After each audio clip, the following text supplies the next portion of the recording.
అందరికీ నమస్తే. Cauliflower ఎగ్స్తో curry సూపర్గా ఉంటుందండి.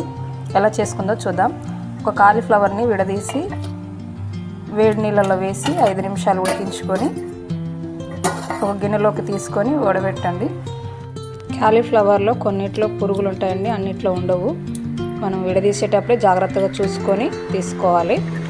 ఇప్పుడు ఈ కాలీఫ్లవర్లోకి 6 గుడ్లు తీసుకొని ఈ విధంగా గిల్ల కొట్టి కొద్దిగా ఆయిల్ వేసి ఇప్పుడు గిన్నెలోకి ఎగ్ మిశ్రమం పోసుకొని చిన్నగా కలుపుతూ పెద్ద పెద్ద ముక్కలుగా ఫ్రై చేసుకోండి.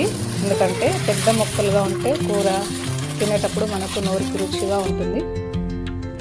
ఇప్పుడు ఫ్రై చేసిన ముక్కలన్నిటిని పక్కకు పెట్టుకుందాం.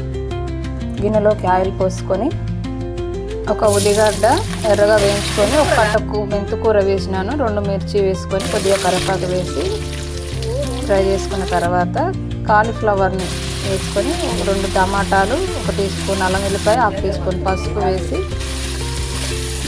ఫ్రై చేసి మూత పెట్టి ఉడికించుకున్న తర్వాత 4 స్పూన్ల కారం వేసి ఇప్పుడు ఎగ్ ఫ్రై చేసుకున్న ఎగ్ని అలా గిన్నెలోకి వేసుకొని గ్లాసున్నర వాటర్ పోసుకొని మూత పెట్టి ఉడికించుకున్న తర్వాత ఇంట్లో రుబ్బుకున్న మసాలా 2 టీ స్పూన్లు, తగినంత ఉప్పు, కొత్తిమీర, పుదీనా వేసుకొని ఉడికించుకున్న సూపర్ టేస్ట్గా ఉండే కాలీఫ్లవర్ ఎగ్ రొట్టెలకు కానీ అన్నంలో కానీ సూపర్ టేస్ట్ ఉంటుందండి. మన ఛానల్ని సబ్స్క్రైబ్ చేయండి.